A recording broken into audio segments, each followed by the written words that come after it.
El Zohar, por Jacobo Grinberg Silverbaum. A Rita Kunke.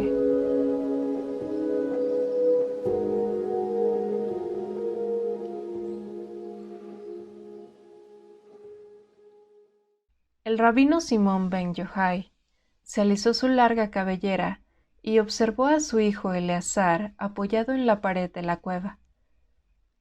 Debe haber soñado otra vez lo mismo, se dijo, mientras aspiraba el olor húmedo y frío de la madrugada. Eli, lo llamó dulcemente. ¿De nuevo? Eli.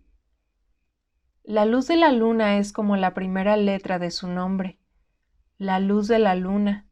Así nos decía Rabbi Akiva. Eli, Eli, ¿me escuchaste? La oscuridad de la cueva es su propia luz, pensó mirando a su hijo. La oscuridad está basada en la luz porque de otra forma no se sentiría. El sentir la oscuridad y la luz es el mismo sentir, y el sentir es como la luz de la luna. Me gustaría volverte a ver, Rabbi Akiva, decirte que tenías razón, que en el aislamiento se comprende y se aprende a ver en la oscuridad, y en el silencio se encuentra a Dios.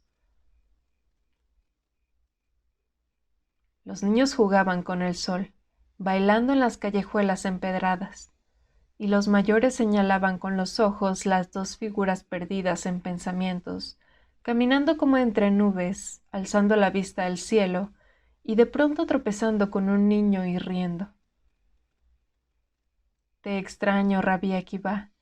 Me gustaría decirte que tenías razón, y que el tiempo se detiene cuando se pierde el orgullo, que los años duran menos que los días, y las semanas más que los meses, que de pronto se vive sin recordar las explicaciones, y así súbitamente se hace la luz y... Eli, ¿lo soñaste de nuevo? Eleazar deseaba volar.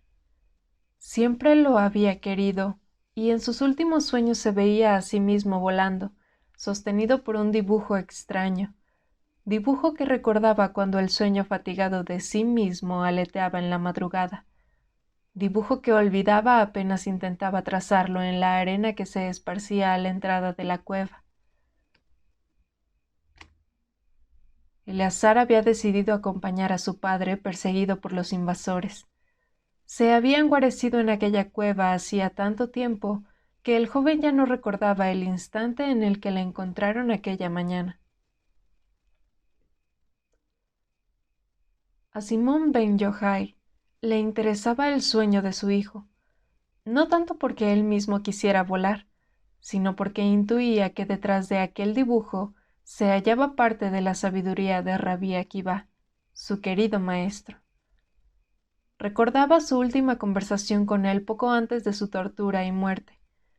Habían hablado de los días y las noches y de otras oscilaciones. Akiva lo recordaba bien. Había utilizado precisamente ese término, oscilaciones. Las oscilaciones del día y la noche crean patrones. Las oscilaciones de las estaciones crean patrones. Las oscilaciones del sonido crean patrones. El patrón que logre contener todos los patrones, le había susurrado Rabbi Akiva al oído.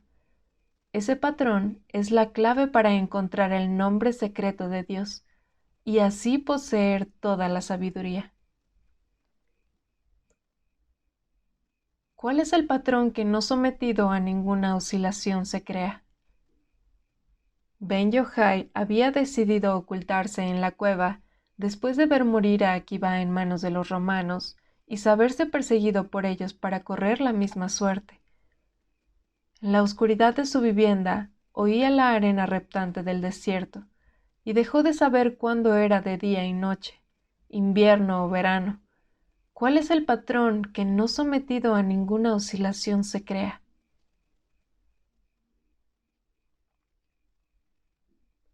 Eleazar era un joven magnífico a los ojos de su padre, soñador, idealista, pero violento con la palabra a la que no rendía ningún culto. La palabra, le decía a su padre y maestro, la palabra no alcanza. Ben Yochai no opinaba lo mismo.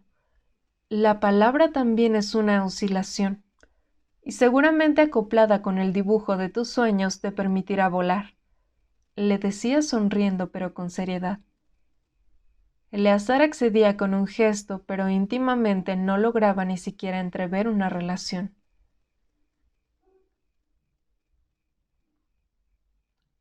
Los días pasaban lentos y las semanas raudas, los meses lentos y los años presurosos. Un día Eleazar gritó en medio de la noche y Ben Yochai se despertó comprendiendo. ¿Lo viste? ¿Lo recuerdas? Es un dibujo que contiene todos los dibujos en cada una de sus partes. Es un dibujo que se repite y reproduce y cambia sin cambiar. Es un dibujo y son muchos. Aquel recuerdo fue suficiente. A la mañana siguiente, los dos, padre e hijo, salieron a la arena, se acostaron en ella y con un brazo sosteniendo una mejilla y el otro recolectando pequeñas muestras de aquel polvo color de oro, negaron con la cabeza. Demasiado simple a pesar de que cada grano es igual al resto y lo contiene y lo reproduce, y es un dibujo y son muchos y contiene al todo pero demasiado simple. Eleazar asintió y miró a su padre comprendiendo que no bastaba su recuerdo, algo más había. Una tarde una visión de una boca de volcán recién apagado sumergió la mente del rabino dentro de su imagen como quien saborea un manjar exquisito. El volcán aparecía como vislumbrado desde lo alto, como si los ojos de Ben Yochai se hubiesen desprendido de sus órbitas y lanzados en pavoroso ascenso flotaran entre nubes. Pero las nubes que veía eran caligrafía de Dios. Detrás del volcán apareció un sol enorme, rojizo, esplendorosamente fuego. Las nubes coloreadas de un rosa violáceo rodeaban el volcán, y un cielo azul intenso se transparentaba aquí y allá entre los algodonáceos y esponjosos vapores. Ben Yochai nunca había visto algo semejante y se sorprendió a sí mismo intentando mantener la imagen. Luego, aprendiendo a introducirse en ella, alejarse, acercarse, viajar en círculos y más tarde haciendo aparecer otras hasta que un torbellino de visiones lo acompañaba día y noche. Le bastaba cerrar los ojos y allí estaban, y él, regocijado, viajaba entre ellas, y pronto dejó de comprender el deseo de su hijo y consideró todo deseo como atentado en contra de lo que acontece cuando el deseo desaparece. ¿Para qué? Se preguntaba, la acción, si más allá de cualquier acto está el verdadero sentido. Él mismo no sospechaba lo que estaba a punto de acontecer. Una mañana encontró un punto luminoso dentro de una oscuridad total. Puesto que tanto ver le había enseñado a controlar lo visto, después a dejarlo libre, decidió acercarse al punto y más adelante dejarse fluir en él. Así hizo, y al introducirse al color ambarino verdoso de la diminuta luz, reconoció que ésta era solamente una pequeña porción de una imagen mucho mayor. Retrocedió en sí mismo, y tal como había intuido, el punto luminoso se transformó en acompañante de cientos de otros puntos, y reconoció en ellos el firmamento estrellado de una noche clara, y a él mismo como capaz de expender su visión con el solo recurso de alejarse de un detalle. Continuó haciendo más distancia, y pronto todo el firmamento retrocedió ante su vista, y un universo lleno de espirales se le mostró completo y total, visto desde un lugar que ya no pertenecía al universo. Intentó retroceder aún más, y de pronto vio un mandarín chino flotando en un espacio lleno de cristales, sentado en lo que parecía ser una alfombra tamizada de patrones tejidos. La cara del oriental era bella, y unos ojos rasgados enfocados en los dibujos de la alfombra le indicaron que aquella visión era la que su hijo deseaba y esperaba. Se acercó al chino y le pidió ver la alfombra. Vio entonces el mismo firmamento de antes, pero bidimensional, y consignado en un tejido adamantino, hecho con microscópicos hilos de seda de todos los colores. El chino lo invitó a subir a su nave y le mostró la forma de viajar. No hablaron, solo bastaba ver la dirección en la que aquellos ojos rasgados enfocaban el firmamento tejido para viajar al mismo punto del firmamento real. Poco a poco, Ben Yohai comprendió la técnica y al aplicarla decidió regresar a su cueva. Eleazar trazaba con una delgada astilla líneas en la arena. Cuando reconoció los pasos de su padre y se quedó plasmado al divisar su figura envuelta en un halo dorado. En un súbito relámpago de intuición, sintió el estado de su padre y entendió el halo dorado como una manifestación de algo sublime. Cientos de pensamientos atravesaron a Eleazar, y entre ellos la noción clara de que más allá de su búsqueda o del acto mismo de volar, existía lo que no posee límites, pero es el fundamento de una vida. En unos cuantos segundos advirtió que su forma usual de ver la vida había saltado de su lugar y que una novedosa percepción lo envolvía. Algo había sentido al ver a su padre que no era ni su padre, ni el halo dorado que lo envolvía, ni su caminar casi flotando sobre la arena, sino más bien lo que en esencia era su padre y al mismo tiempo no era su padre. Un yo escondido en el interior de una envolvente, idéntico al yo escondido en cualquier envolvente y al mismo tiempo en todo, un sentir una mismidad sin individualidad y simultáneamente en una expansión de la misma, una sensación de ser más que cualquier identidad restringida. Eleazar contempló el trazo que había hecho en la arena y lo consideró superfluo. Se vio a sí mismo con el afán de encontrar también allí lo mismo que había visto en su padre, y de pronto se percató que era idéntico. Se levantó de la arena y corrió a abrazar aquella figura que se le aproximaba.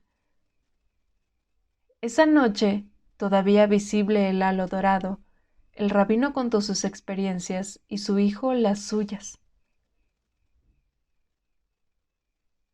Eleazar sentía que algo había y estaba creciendo en su interior. Algo tan luminoso y cierto que al cerrar los ojos e intentar dormirse, percibió una filigrana de patrones dorados inmersos en un conjunto de formas geométricas complejas. Los veía tan claros que repetidamente abría los ojos para comprobar si su visión era externa. Por fin se durmió y soñó con un punto violeta rodeado de una atmósfera oscura. El punto se fue agrandando, ocupando la zona oscura, hasta que todo alrededor de Eleazar fue violeta. Después, algo consciente en Eleazar dormido, decidió alejarse de aquella mancha violácea y poco a poco observó, como antes su padre, cómo disminuía el tamaño hasta convertirse en un diminuto objeto parecido a una roca. Súbitamente todo alrededor de Eleazar adquirió forma y un grandioso paisaje se le apareció. Dentro de ese paisaje y como un detalle íntimo del mismo, apareció lo que antes era todo violáceo. El procedimiento de alejarse había construido un mundo, y Eleazar entre sus sueños supo que había encontrado la clave para lo que deseaba. Padre, le dijo al rabino la mañana siguiente, Un todo puede convertirse en una parte diminuta de otro todo, hasta que en una espiral infinita el espacio que me rodea se convierta en parte de mí, y con ello en catapulta para el vuelo. Así es, le contestó con serenidad Simón ben Yochai. Así es. Padre, volvió a insistir Eleazar. Eso es el dibujo que buscaba, y ahora extrañamente ya no me interesa el vuelo, sino más bien el dibujo, y... ¿me comprende? Así es, volvió a repetir el rabino. Eleazar miró la cara luminosa de su padre, y sin poder contenerse comenzó a sollozar. Una actividad frenética se inició desde ese instante. Sin embargo, cualquiera que hubiera visitado a los habitantes de aquella cueva perdida en el desierto, cualquiera que no percibiera más que lo externo, solo hubiera visto dos figuras tranquilas, inmóviles y pensativas recargadas en dos paredes de su aposento. En el interior de esos dos cuerpos, sin embargo, una llama flameaba, y sin necesidad de utilizar palabra alguna, una llama avivaba a la otra hasta alcanzar resplandores de hoguera. Eleazar estaba menos preparado para resistir tanta luz como Simón. A veces sentía que una verdadera llama lo incendiaba por dentro, y entonces no le quedaba más remedio que salir a lo que en esos instantes le parecía fresco, y lo que hacía unos meses sentía como arena y sol quemantes. Su padre, en cambio, parecía no ser afectado. Permanecía sereno mientras el conocimiento se le mostraba tamizado por un gozo sin límites.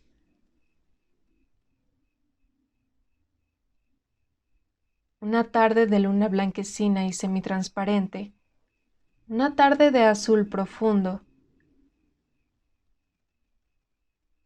el rabino Simón ben Yochai, recostado en una roca a la salida de su cueva y jugueteando con el viento amigo, decidió hacer una excepción en su no decidir y buscó la raíz de su sentir. Trató de descubrir al observador en sí mismo y de pronto se dio cuenta que lo que experimentaba como observador no era el verdadero él mismo, sino otro yo mismo. Trató de explicarle a Eleazar, pero le fue imposible describir la sensación de no encontrar un sí mismo real. Es, le decía, como si contuviera a toda la gente que he conocido y la sintiera como yo mismo. Ante el fracaso de sus intentos por explicar, Simón se introdujo de nueva cuenta en la disección de sí mismo para encontrar su verdadero yo. Una tarde creyó haber hecho contacto real y se regocijó de ello para hallar al día siguiente que la sensación provenía también de otro yo interiorizado. Por fin, desesperado, abandonó la búsqueda, y a los pocos minutos de haberlo hecho, de pronto, se sintió arrastrado por una cognición. Miró a su alrededor y a su propio cuerpo, y empezó a reír con tal intensidad que llamó la atención de Eleazar. Este último observaba a su padre riendo sin parar, y asombrado le preguntó: «¡Es que todo es uno! ¡Todo es uno!», le alcanzó a decir Simón en medio de su estrepitosa muestra de alegría. Aquello no convenció a Eleazar, quien, vivamente interesado en la súbita alegría de su padre, intentaba comprenderlo en su significado más íntimo. «Pero entonces, ¿quién es el que siente?», le preguntó aquella noche. Simón lo miró y sonrió ante la pregunta. «Creo recordar», le dijo, «que a ti el lenguaje te parece insuficiente». «Así es», le contestó Eleazar. «Mira el vuelo de los pájaros, siente el viento entre la arena y observa su dirección y fuerza.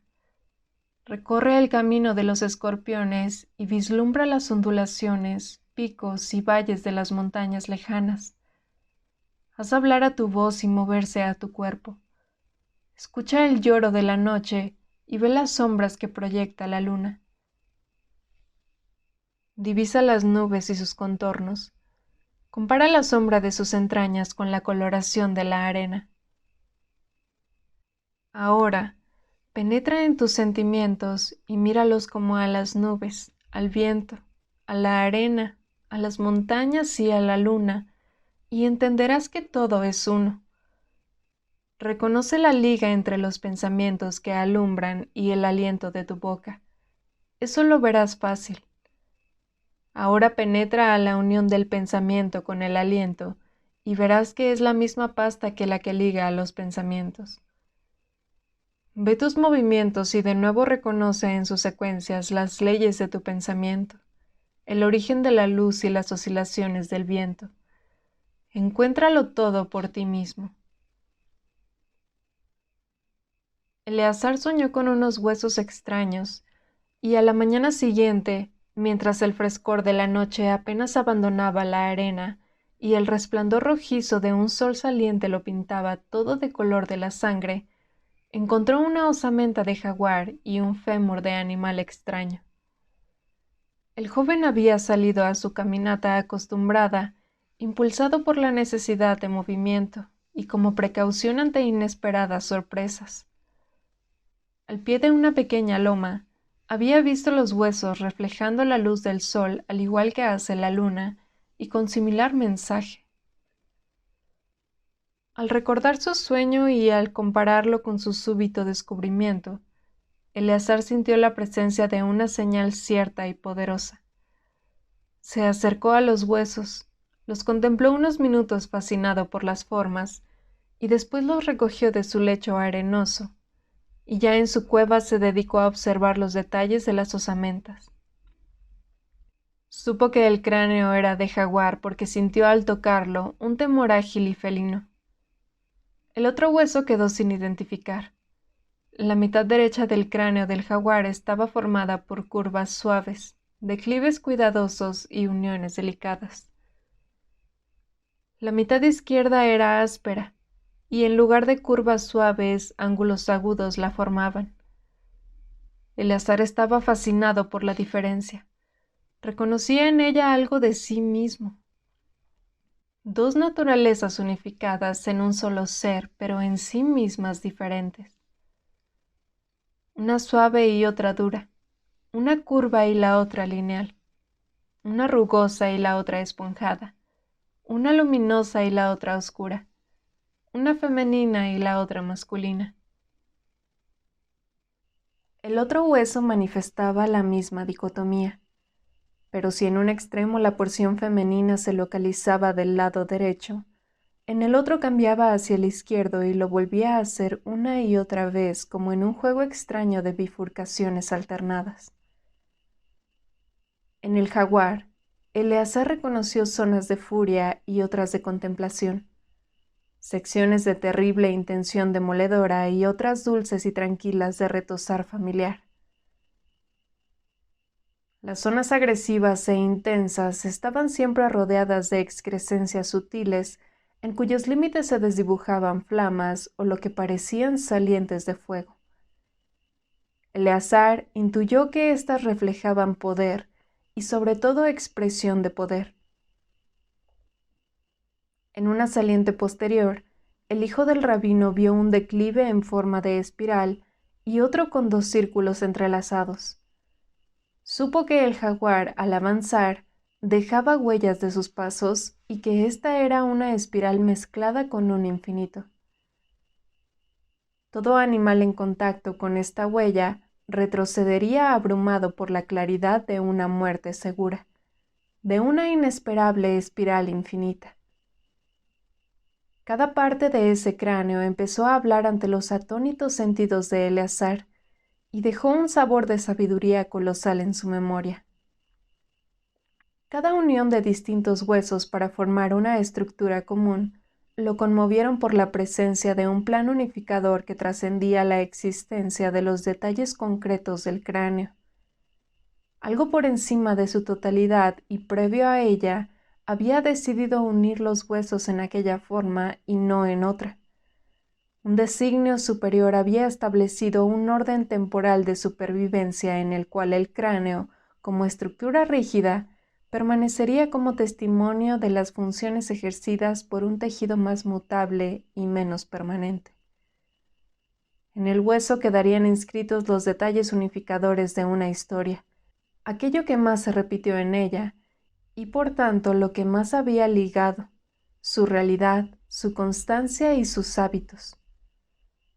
Era la estructura de Dios, y Eleazar agradecía al único por la bendición de la vida.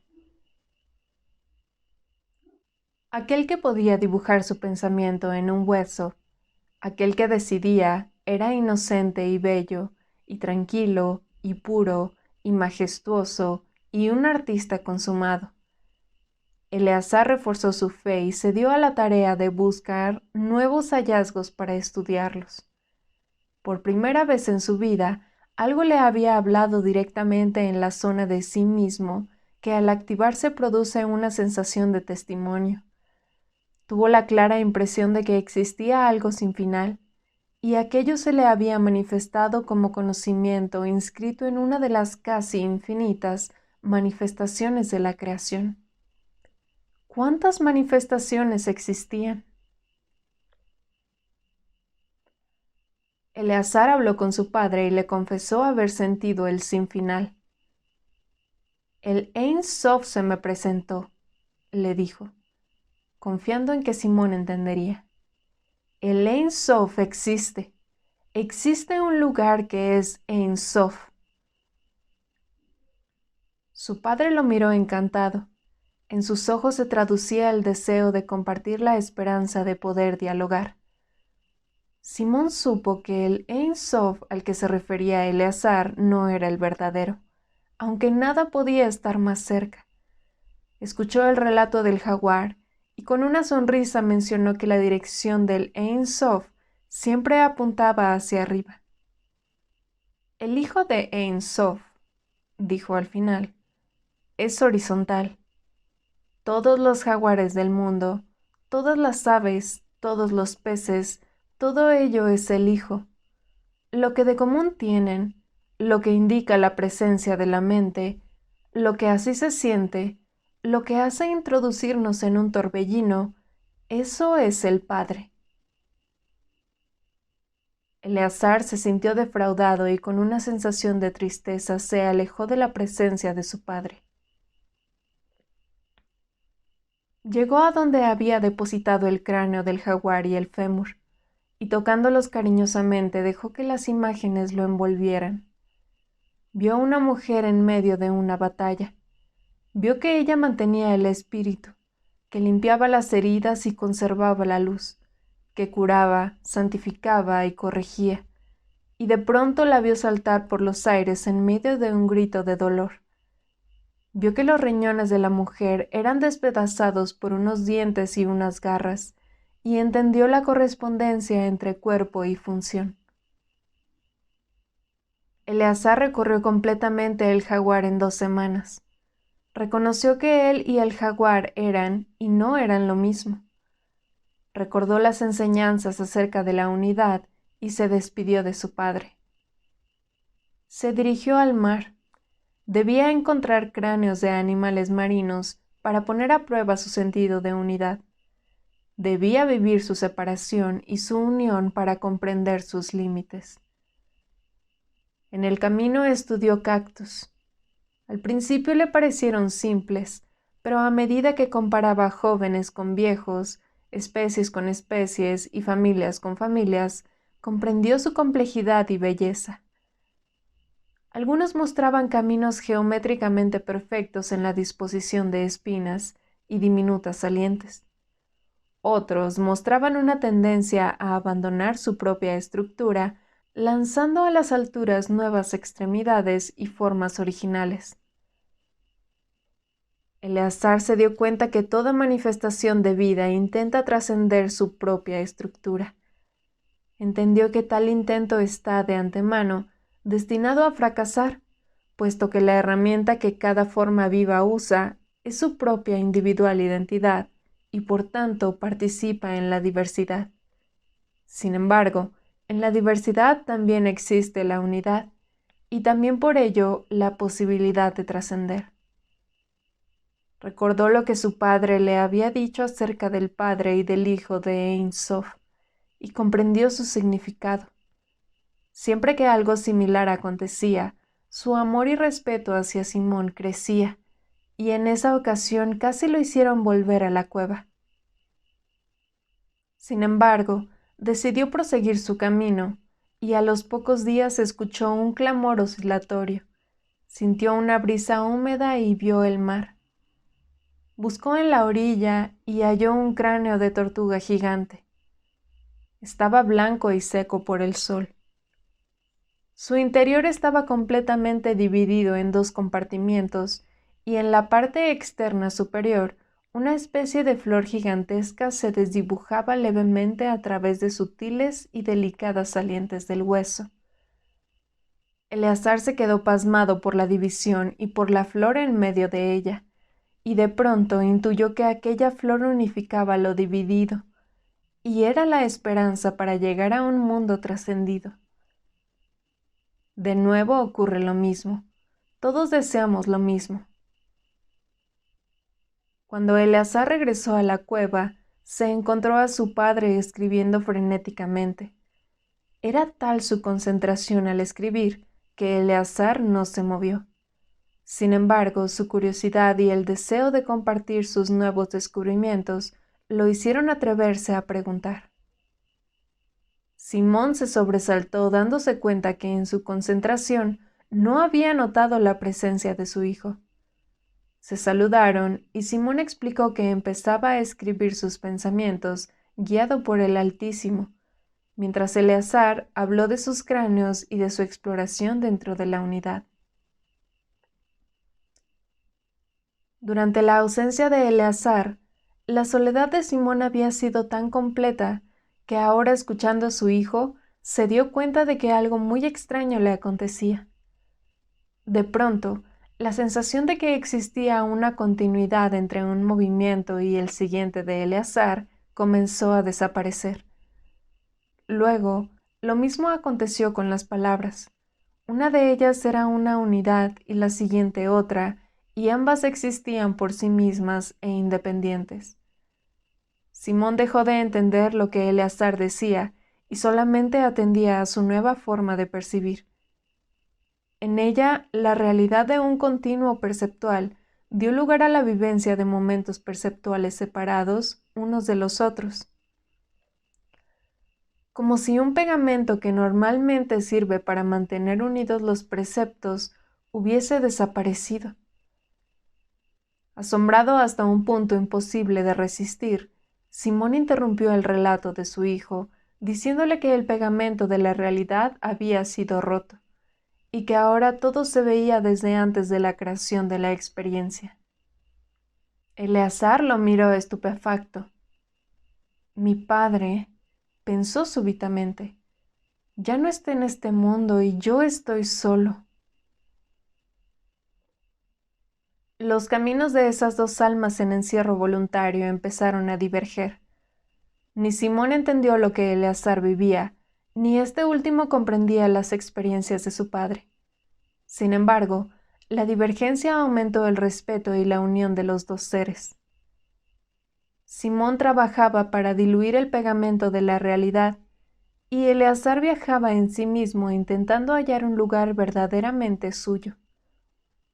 Comparaba sus hallazgos en sí mismo con sus recuerdos de otras gentes, y siempre que lograba abstraer la sensación íntima de presencia de algún otro y lo comparaba con la sensación que de sí mismo él tenía, se encontraba con que ambas, la sensación de los otros y la de sí mismo, se diluían en una interrogante extraña que lo atormentaba. No se daba cuenta que estaba repitiendo el aprendizaje de su padre. ¿Desde dónde? Se preguntaba. Estoy viendo lo que veo. ¿Con qué coincide y es fuente? Le sucedía a Eleazar lo que siempre acontece durante el cambio de una visión concreta de la realidad a una en la que la mística y lo espiritual adquieren un sentido en sí mismos. En la interfase, el espíritu busca el apoyo del mundo y duda de sí mismo como esencia y fuente. Eleazar se desesperaba al no encontrar el punto de unión entre sus pensamientos y la realidad concreta de sus sentidos. Dudaba de una y luego de la otra, y todavía no lograba dar el paso que lo llevaría a aceptar como realidad en sí misma y suficiente la verdad espiritual. Una mañana decidió consultarlo con su padre. Dudaba que éste accediera a penetrar en su interrogante, tan ensimismado se hallaba con las suyas propias. Sin embargo, se atrevió. ¿Qué debo hacer para no comparar? Simón lo miró con interés y recorrió su memoria tratando de hallar una etapa similar a la de su hijo para recordar lo que la había precedido y hacia dónde se habían dirigido sus consecuencias. De pronto rememoró y sonriente le dijo a Eleazar: «Somételo a todas las dudas, intenta destruir su aparición, y cuando te des cuenta de la imposibilidad de hacerlo, tu mente se olvidará de las preguntas y solamente quedará lo que se encuentra más allá de la duda». O sea, balbuceó Eleazar, que existe por sí mismo y en su realidad su existencia no requiere sostenimiento alguno. Así es, le contestó el rabino. Eso fue suficiente para que en Eleazar se despertara una curiosidad inmensa por saber lo que su padre escribía. No se imaginaba que el rabino había decidido trasladar al pergamino el análisis de la existencia de diferentes mundos espirituales. Lo único que Eleazar notaba era que su padre dedicaba cada día más tiempo a escribir. Una tarde le pidió permiso para hablar y, sofocándose por lo que le iba a solicitar, le dijo que deseaba saber lo que escribía. «Ahora», le contestó su padre, «me estoy preguntando acerca de los diferentes caminos por los que cursan las ideas hasta aparecer en la conciencia. Encuentro que en cada ser humano los trayectos son diferentes y al mismo tiempo iguales».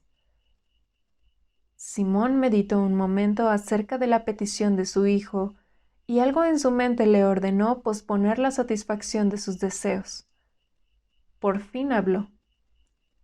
«Esperemos un tiempo y cuando vea en ti suficiente fuerza, te permitiré leer lo que escribo». Aquello dejó intrigado a Eleazar. Su curiosidad no tenía límites, y se preguntaba acerca de su propia fuerza y de cómo su padre tenía una visión tan clara de algo de él mismo que él mismo ni siquiera sospechaba.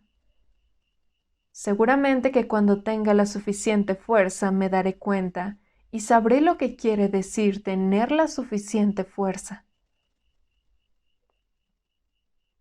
Aquella noche Eleazar se acostó con la pregunta acerca del significado de su fuerza dando vueltas en su mente. Soñó que lo perseguían y que el terror lo hacía desaparecer. Algo, sin embargo, persistía de él, puesto que se buscaba, y en el momento en el que aceptaba el terror, éste desaparecía y se encontraba, y volvía a ser él mismo en una sensación de ser inconfundible con el ser de su padre y el ser de todos los amigos que alguna vez había tenido. Soñó que ese ser, de pronto, dejaba de ser inconfundible y se convertía en idéntico al de todos, y en su mismidad parecía una flor de desierto, y tal como ella, resplandecía de reflejos de un simultáneo sol de mediodía y una luna de medianoche. Eleazar se despertó sudoroso y buscó la flor entre las paredes de la cueva. Consciente del carácter onírico de la imagen, volvió a dormirse. De nuevo vio la flor, pero tan cerca de sus ojos que uno de sus pétalos parecía tener el tamaño de todo un desierto.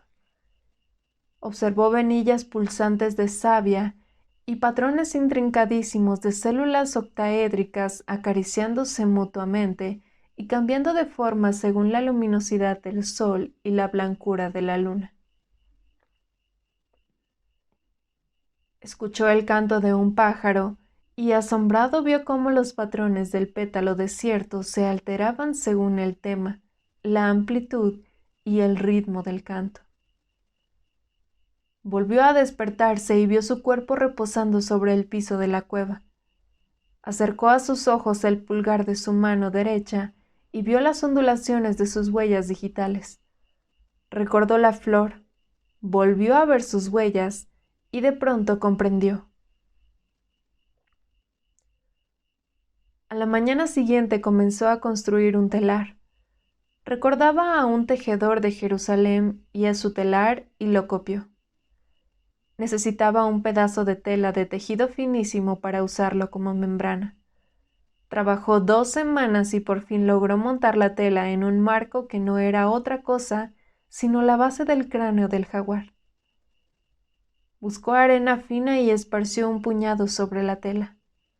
Colocó su invención a la entrada de la cueva y se sentó a su lado, esperando que algún pájaro perdido trinara, que algún relámpago lejano rompiera el silencio. Y cuando esto último ocurrió, se acercó a la arena sobre la tela y vio un diseño octaédrico perfecto. Cansado de esperar pájaros y truenos, alzó su propia voz y volvió a observar la arena. Cada palabra dejaba un trazo claro. La tela vibraba con el sonido y los microscópicos granos de arena oscilaban, se movían y ocupaban posiciones a lo largo y ancho de la improvisada membrana, haciendo aparecer patrones.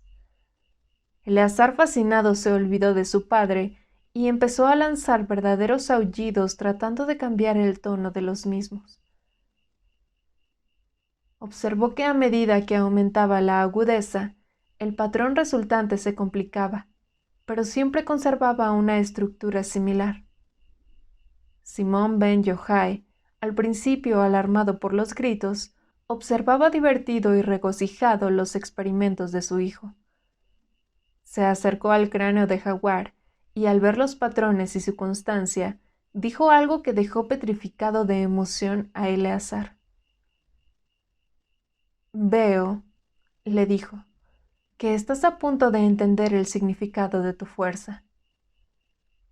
Eleazar lo había intuido, y todo su esfuerzo para hacer la tela, observar la arena y sus patrones, tenían la finalidad inconsciente de dar respuesta a la pregunta. Ahora, las palabras del rabino transformaron esa motivación inconsciente en un súbito darse cuenta de la finalidad de su conducta, del porqué de la fascinación ante el espectáculo que veían sus ojos y de la razón, antes oculta y ahora clara, de una excitación corporal casi incontrolable que lo había acompañado durante toda la experiencia. Esa excitación le hizo recordar su vida en Jerusalén. Su mente revivió a su compañera de juegos y a la excitación que su sola presencia le producía. Trataba de no pensar en su pasado, pero ahora sabía que aquella excitación era como la aparición de un patrón en la arena ante el sonido del trueno. Excepto que en lugar de arena era su propio cuerpo y sustituyendo al trueno la presencia de la joven que tanto lo alteraba. La fuerza es lo que me mantiene a pesar de todos los cambios, se dijo regocijado consigo mismo. Entusiasmado se acercó a Simón y con timidez interrumpió su labor de escribano.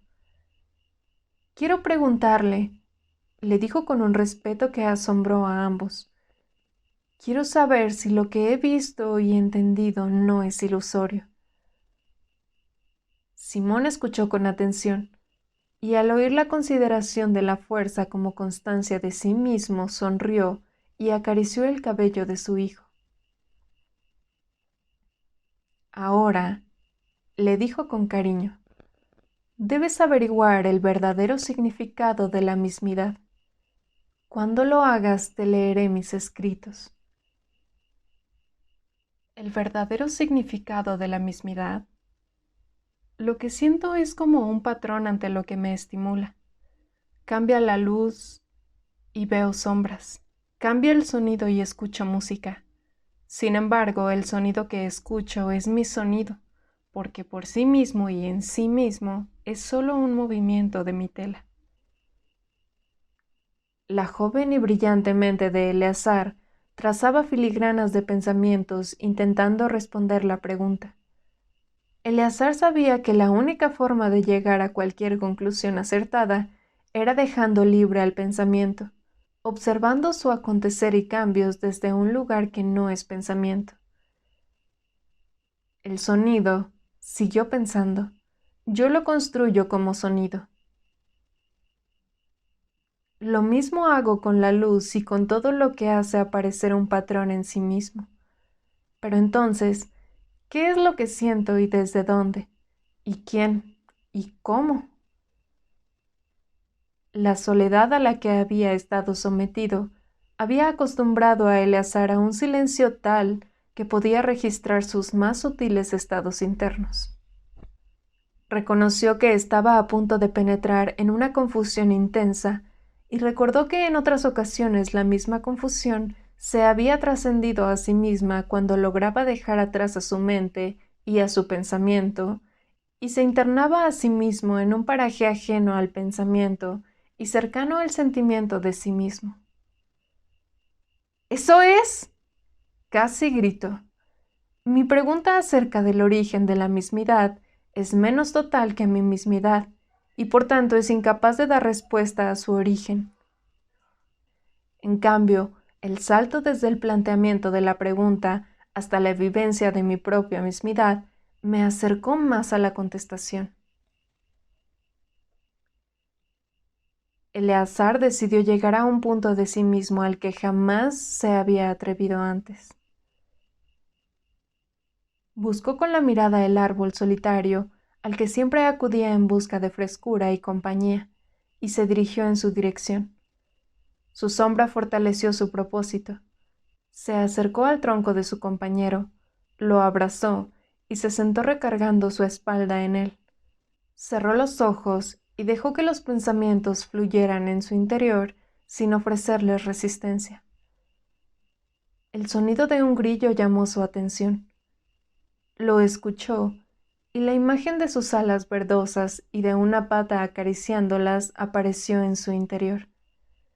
Ya le había sucedido antes que el sonido de un ánima hiciera aparecer en su mente la imagen, pero nunca había sido tan clara como en esta ocasión. Recordó su pregunta e intentó ver su mismidad y la imagen de grillo como separadas por una distancia. Empezó a alejarse y de pronto todo lo que oía y sentía se separó bruscamente de sí mismo. Eleazar sentía que veía desde un lugar en el que solo existía silencio y que los contenidos de sus experiencias aparecían en otro lugar. Luchó por separar más los dos universos y de pronto sintió un mareo descomunal. Se sentía dentro de un círculo flotando cerca de su circunferencia y girando en torno a ella a velocidades cada vez mayores. Abrió los ojos y gritó desesperadamente. El giro se calmó y Eleazar, todavía mareado, se acostó boca arriba a ver el follaje del árbol. ¿Qué sucedió?, se preguntó angustiado. ¿Por qué me introduje a ese espanto? Se le ocurrió ir a preguntar a su padre, y después de dudarlo un momento se decidió. Encontró al rabino escribiendo en su lugar favorito a la entrada de la cueva.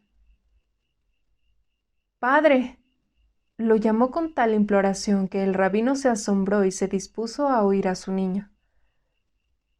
Al final del relato, Simón comprendió que había abandonado demasiado a Eleazar.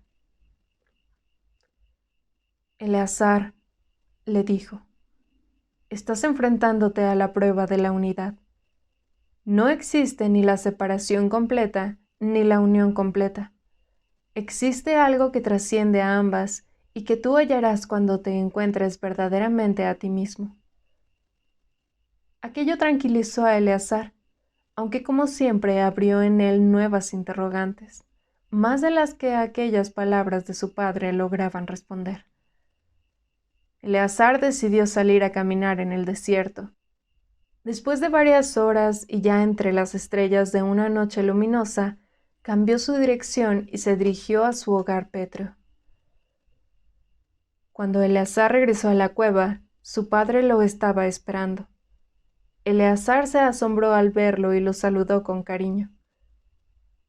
Simón condujo a su hijo al interior de la cueva y le mostró la primera página de su escrito titulado El Zohar, el refulgente, el libro de la luz. Decía: el rabino Simón ben Yochai se alisó su larga cabellera y observó a su hijo Eleazar apoyado en la pared de la cueva. Debe haber soñado otra vez lo mismo, se dijo, mientras aspiraba el olor húmedo y frío de la madrugada. Eli, lo llamó dulcemente. ¿De nuevo? Eli.